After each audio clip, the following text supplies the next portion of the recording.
Hello, this is Tony Heller from RealClimateScience.com, setting the record straight about junk science and propaganda.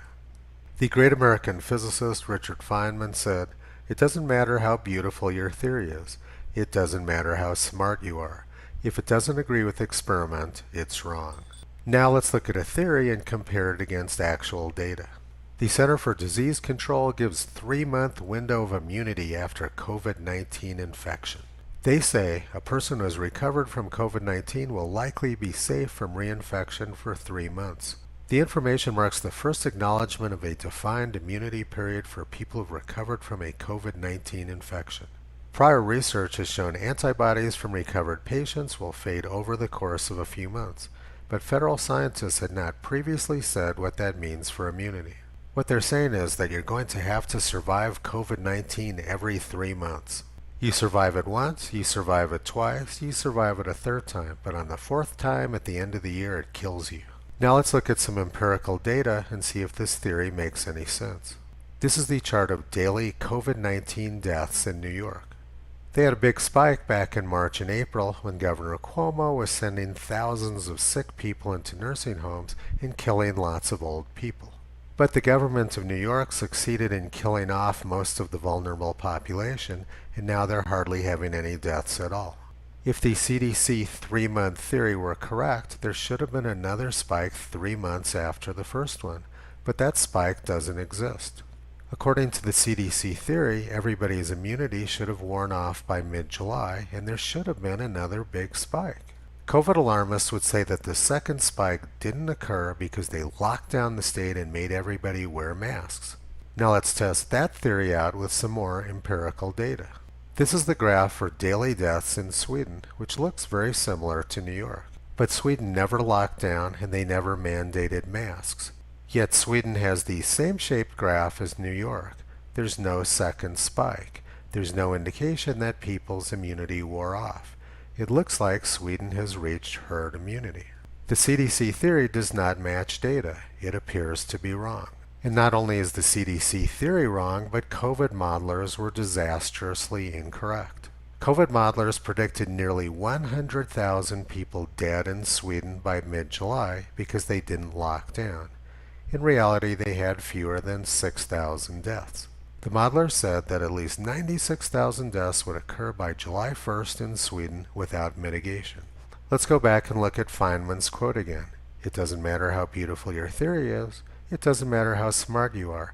If it doesn't agree with experiment, it's wrong. Now let's look at the United Kingdom. Their daily death graph looks very similar to that from New York and from Sweden, and they didn't mandate masks until the epidemic was essentially over. This shows us a couple of things. The UK government is completely incompetent, and the other thing is that there was no second spike after 3 months. There's no indication, once again, that people's immunity wore off after 3 months. And finally, let's look at the Netherlands.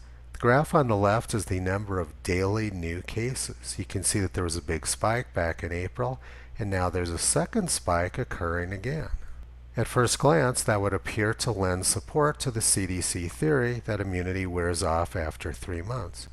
But now let's look at the graph on the right, the number of daily deaths. There's no second spike there. So in this graph, I've overlaid the two graphs, daily cases in green and daily deaths in red. You can see that about 10 days after the first spike in cases, there was a spike in daily deaths. But for the second spike in cases, there's no corresponding spike in daily deaths. Clearly, this spike is quite different from the first one. So whatever this second spike is, it doesn't appear to be a deadly disease. The infection fatality rate of the second spike is extremely low. In fact, it's close to zero. So there doesn't appear to be any good reason for government to be worried about this second spike, because it's hardly killing anybody. There seems to be little or no empirical evidence supporting the CDC theory. Yet the CDC is clearly trying to terrify the country into believing this is going to keep popping up over and over again. Let's see if we can figure out why they would be doing that. Billionaire philanthropist Bill Gates laid out what the world needs from a COVID-19 vaccine in order to reopen society. Gates argued that the world will need 7 billion doses eventually, one for every person on the planet. He added that the COVID-19 vaccine will likely become part of a newborn immunization schedule. Let's look at that last statement again. Bill Gates wants to vaccinate babies. Yet according to the CDC, COVID-19 does not kill babies. And also according to the CDC, COVID-19 antibodies wear off after 3 months. So what would be the point in vaccinating babies? All that vaccines do is stimulate antibody production. And if those antibodies wear off after 3 months, you'll have to get a new vaccine anyway. Nothing about this makes any sense. Let's look at another quote from Bill Gates to get a clue as to what's going on here. He says multiple vaccine doses could be necessary to protect from coronavirus.